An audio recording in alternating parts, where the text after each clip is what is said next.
అంతర్జాతీయ cricket council కొత్త చైర్మన్గా జేషా ఎన్నికయ్యారు.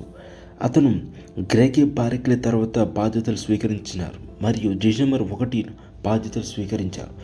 భారత క్రికెట్ నియంత్రణ మండలి కార్యదర్శి అతనిపై ఎటువంటి నామినేషన్ దాఖలు చేయనందున ఏకగ్రీవంగా ఎన్నికయ్యారు. 36 ఏళ్ల వయసులో షా ఐసీసీకి అత్యంత పిన్న వయస్కుడైన హెడ్గా నిలిచాడు.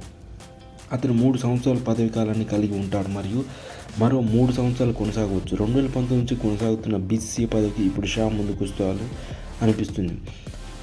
చైర్కు షా ఒక్కరే నామినీ అని ఐసీసీ తెలిపింది మరియు అతని తరపున కొన్ని సెట్ల నామినేషన్ దాఖలైనట్టు తేలింది. నిబంధన ప్రకారం ఉన్న 16 మంది డైరెక్టర్లు ఆయన పేరును ప్రతిపాదిస్తూ నామినేషన్ దాఖలు చేశారు. అభ్యర్థి స్వయంగా పత్రాలు దాఖలు చేయవలసిన అవసరం లేదు. ఐసీసీకి కొత్త స్వతంత్ర మహిళా డైరెక్టర్ని వెతకడం షా ముందు ఉన్న ఒక అతిపెద్ద సవాలు. తక్షణ ఉద్యోగాల్లో ఒకటి.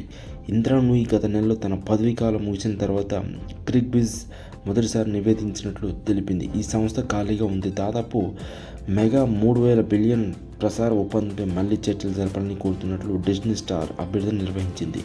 మరో ప్రధాన బాధ్యత మరి ముఖ్యంగా సెక్రటరీ పదవికి తగిన అభ్యర్థిని కనుగొనడం ద్వారా అతను బీసీసీఐలో అధికారాన్ని సజావుగా మారేలా చూసుకోవాలి. క్రికెట్ యొక్క ప్రపంచ స్థాయిని మరియు జనాదరణ ప్రత్యేకించి LA 2028 ఒలింపిక్స్లో చేర్చడం ద్వారా ప్రపంచ స్థాయికి చేరుకోవాలని తన ఉద్దేశాన్ని షా వ్యక్తం చేశారు. ఈ క్షణాన్ని అతను క్రీడల వృద్ధికి కీలకమైన అంశంగా భావిస్తారు. అతను ఇలా అన్నాడు, మేము నేర్చుకున్న విలువైన పాఠాలపై ఆధారపడి ఉంటుంది. ప్రపంచవ్యాప్తంగా క్రికెట్ పట్ల ప్రేమను పెంపొందించడానికి మనం తాజా ఆలోచనలు మరియు ఆవిష్కరణను కూడా స్వీకరించాలి. 2028లో ఒలింపిక్స్లో మా క్రీడలు చేర్చడం అనేది వృద్ధికి ఒక ముఖ్యమైన ఇన్ఫెక్షన్ పాయింట్ని అంటారు.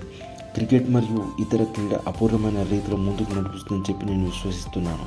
ఐసీసీ ఇలా చెప్పింది. ఆట యొక్క పరిధిని విస్తరించడానికి మరియు ప్రపంచ వేదికపై దాని పరిణామాన్ని కొనసాగించడానికి షా యొక్క ఎన్నిక ఐసీసీకి ఒక కొత్త అధ్యాయం సూచిస్తుందని చెప్పి